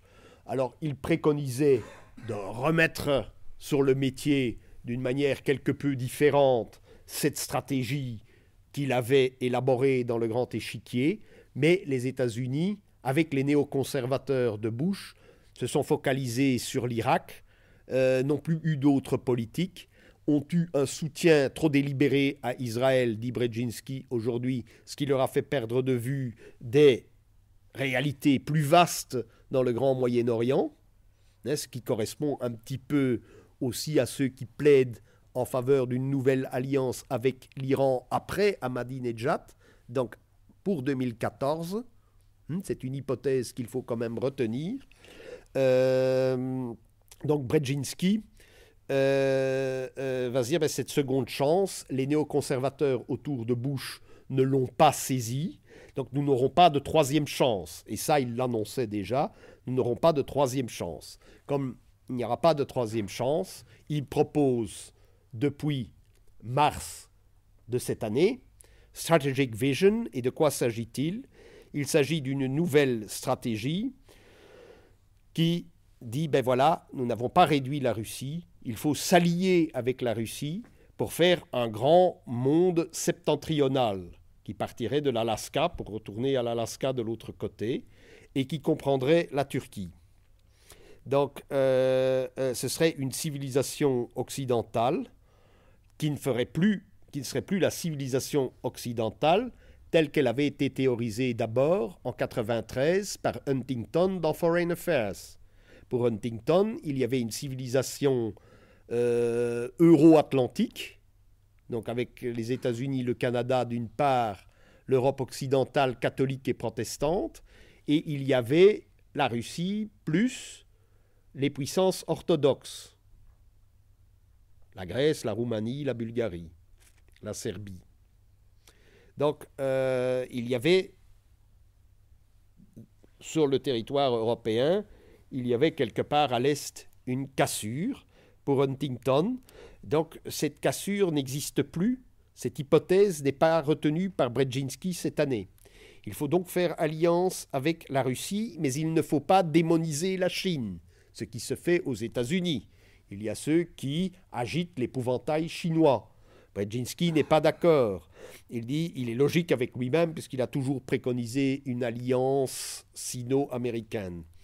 Donc, il veut donc une Amérique, une Euro-Amérique qui contrôle la route de la soie en toute sérénité en s'alliant avec la Russie et qui s'étend à la Chine par une sorte de modus vivendi.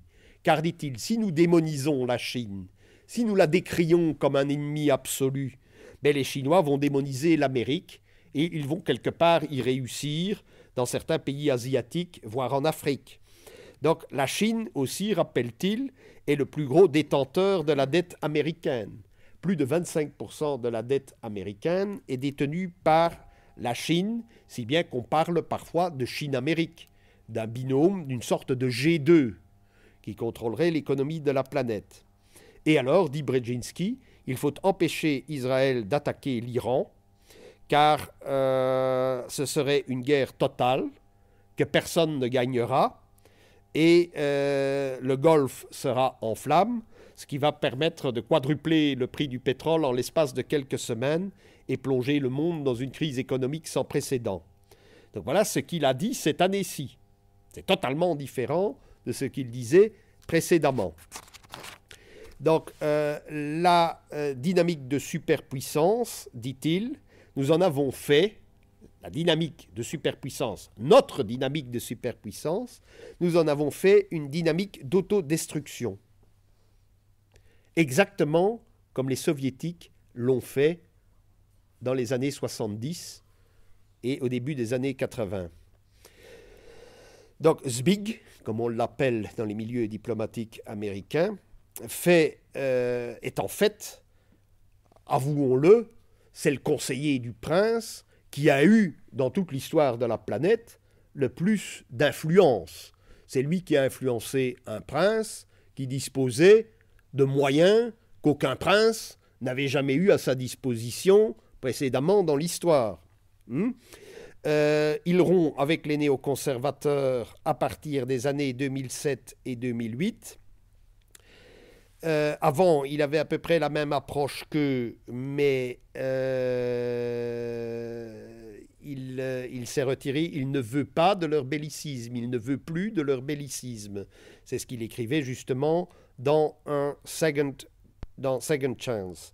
Les néoconservateurs, dit-il, ont tenu un discours de la guerre, un discours de guerre contre le terrorisme. Ils ont parlé de la guerre contre le terrorisme. Et dit Brzezinski, ils nous ont aliéné tout le monde musulman sur lequel j'avais parié pour faire sauter l'Union soviétique. Donc là, il n'est pas d'accord. Ils l'ont perçu comme une guerre contre l'islam, d'où nous avons perdu de l'influence dans l'ensemble du Grand Moyen-Orient, dans l'ensemble du monde arabe. Ils n'ont jamais critiqué l'axe Moscou-Pékin. Bush n'était pas assez dur avec la Russie, donc il n'aura pas de troisième chance. Voilà ce qu'il a dit récemment.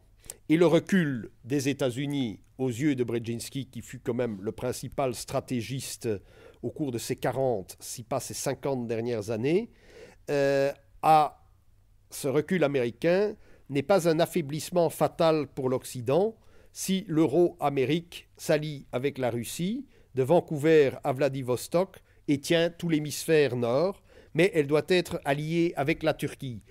Je ne vais pas dire que c'est une nouvelle mouture, je ne sais pas ce qu'ils vont nous concocter, il est encore trop tôt pour le dire parce que, évidemment, ces éléments n'ont pas encore été, ne se sont pas encore capillarisés dans le monde médiatique, dans les articles des journaux, les nouvelles idées de Brzezinski ne transparaissent pas encore pleinement, mais il veut absolument forcer ici l'entrée de la Turquie dans l'Union européenne. Alors là, il sait bien que toute adhésion de la Turquie va faire crouler la politique agricole commune, va déverser un flot considérable de réfugiés et faire exploser tous les systèmes de sécurité sociale dans tous les pays d'Europe, tous les systèmes de sécurité sociale qui ont été acquis pendant les 30 Glorieuses. Ça, on le sait, le député Claes, qui était responsable au Parlement européen de l'agence Frontex, de tout ce qui réglait l'agence Frontex, qui visait quand même à bloquer les flots irréguliers de réfugiés à la frontière gréco-turque, à Lampedusa, au large de la Sicile et au large des Canaries, entre l'Espagne et le Maroc. On sait très bien que toute adhésion affaiblira l'Europe. D'autres stratégistes américains l'ont dit, là, il ne change pas. Il ne change pas un iota à la stratégie habituelle, la stratégie anti-européenne habituelle des États-Unis. Mais, dit-il, la Russie doit être considérée comme un pays démocratique. Donc il ne veut pas que se développe, il ne veut plus que se développe une propagande, alors qu'il a été lui-même l'artisan de ce type de propagande. Il ne veut plus qu'on développe une propagande dénigrant la Russie comme étant un pays antidémocratique. Il critique les médias et il critique les ONG américaines en leur disant la démocratie ne s'impose pas de l'extérieur, mais elle s'impose par l'exemple. Nous devons donc être une démocratie exemplaire si nous voulons exporter notre modèle. Donc, il constate aussi que toute aventure militaire peut avoir des conséquences imprévues, ce qu'on appelle en sociologie l'hétérotélie. Donc j'obtiens un résultat différent de ce que j'avais voulu, obtenir. Et voilà, donc les États-Unis sont comme l'URSS, dans une situation similaire à l'URSS entre 1980 et 1985. Le système est irréformable, mais ça, nous dirions qu'il est irréformable partout, y compris dans nos pays européens. Le système est en faillite dû au coût des guerres qui ont été déclenchées depuis une vingtaine d'années. Le bien-être matériel gagné au cours des 30 Glorieuses est battu en brèche. La société est en déliquescence. Donc il avoue l'échec du système. La classe dirigeante américaine n'est plus au diapason de ce qui se passe dans le monde, ni même dans la société américaine. Cinquièmement, la tentation de compenser les échecs extérieurs par la désignation d'un ennemi extérieur, exactement comme dans le roman d'Orwell. Il y a toujours un Goldstein qui est celui qui veut faire crouler le beau système de Big Brother. C'est tantôt la Chine, tantôt Al-Qaïda, etc., alors que les Américains collaborent tant avec la Chine qu'avec Al-Qaïda, et que la politique extérieure qui a été pratiquée par les néoconservateurs depuis une vingtaine d'années mène à l'isolement et à l'auto-isolement des États-Unis, comme ce fut le cas pour l'URSS. Donc, ce qu'on peut déplorer dans nos pays, c'est une ignorance totale de tous les faits historiques. Je n'en ai brossé que les principaux. Il est évident qu'une analyse de la situation mérite d'aller plus en détail, mais je crois que ça suffit pour une soirée comme celle-ci.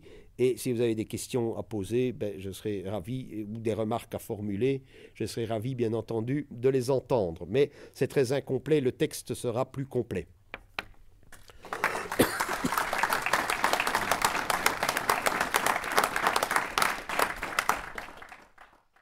rapidement concernant la Syrie, est-ce que je parle assez fort, est-ce que le soutien de certains milieux chrétiens à l'opposition syrienne n'est pas surprenant ces derniers jours, on a entendu? Non, ça se perçoit aussi à Bruxelles où cette communauté est assez forte. En général, les chrétiens de Syrie, qui soient d'obédience grecque, sont en général orthodoxes, soutiennent le régime. Soutiennent le régime d'El-Assad. Oui, mais là, ces derniers jours, on a entendu que dans l'opposition reconnue, c'était hier par notre cher président, les chrétiens étaient rentrés. Oui, il y aura toujours des gens qui tenteront de mettre leur bille dans tous les paniers. C'est aussi un système. Bon, ça s'est vu en Libye, mais ça a éclaté dans tous les sens. Ça s'est vu en Libye, où on a vu des gens qui ont joué sur les deux tableaux, et ça a éclaté dans tous les sens. Mais en gros, ce qu'on entend, et dans le Werkgroep syrien, les chrétiens dominent, qui est un groupe d'alternatives au discours des médias qui est assez actif en Flandre. Mais la dominante est chrétienne, évidemment. Autre chose concernant le pétrole, la guerre du pétrole, on a entendu ces dernières semaines les projections sur l'indépendance énergétique des États-Unis avec le gaz de schiste, le pétrole de schiste, et qu'ils n'auraient plus besoin du pétrole du Proche-Orient. Est-ce que ça ne va pas changer la donne entre l'Iran, les pays, l'Arabie Saoudite? Oui, sauf que le pétrole sera plus cher à exploiter aux États-Unis que de le pomper des nappes saoudiennes ou iraniennes. Ça va coûter cher. Il faut savoir quand même que jusqu'en 1918-1920, les États-Unis sont le principal producteur de pétrole. Le pétrole iranien, on a commencé à l'exploiter. La deuxième zone pétrolière après les États-Unis, c'est l'Azerbaïdjan. Les Anglais commencent à exploiter le pétrole iranien. Et le pétrole d'Arabie Saoudite n'est pas connu. C'est après la Deuxième Guerre mondiale qu'il sera exploité, principalement par les Américains, puisque les Britanniques seront expulsés. Ça fait partie du contentieux Churchill-Roosevelt. Les Anglais ont été exploités. Il y a une guerre américano-britannique pour la maîtrise du pétrole du Moyen-Orient. Mais là, on parle des États-Unis comme pays exportateur de pétrole d'ici quelques années. Oui, il faut pas oublier non plus le pétrole ouest-africain, Angola, où les Chinois se servent d'ailleurs considérablement, le Nigeria, qui est une puissance pétrolière potentielle, puis il y a des gisements au Cameroun et au Tchad, que les Américains vont exploiter. C'est beaucoup plus facile à transporter vers les États-Unis, puisque c'est plus près. Donc ça, justement, dans toutes les questions pétrolières, on fait miroiter une exploitation, mais on occulte savamment dans l'histoire du pétrole. Bon, William Engdahl, le spécialiste américano-suédois des questions pétrolières, le dit dans son ouvrage. On a tendance à occulter un pétrole et on ne voit pas très bien quand le fameux pic pétrolier, le maximum d'exploitation, quand il aura lieu, quand il surviendra. Et qu'après ce moment fatal, eh bien, on exploitera moins de pétrole. Mais maintenant, on nous dit qu'on en exploitera plus. Donc, il y a chaque fois un espèce de jeu, comme à la bourse, avec des informations et de fausses informations. Mais moi, je pense que maintenant, on est en train d'occulter le pétrole africain. On en a parlé il y a quelques années. On en parlait beaucoup, notamment pour le Nigeria, le Tchad, l'oléoduc qui allait aller du Tchad à la côte atlantique du Cameroun et même du Gabon. On parlait d'oléoduc là-bas, et maintenant on n'en parle subitement plus. Donc je crois qu'il faut aussi compter avec certaines réserves d'Afrique occidentale, qui elles vont totalement dépendre des États-Unis aussi. Merci à tous.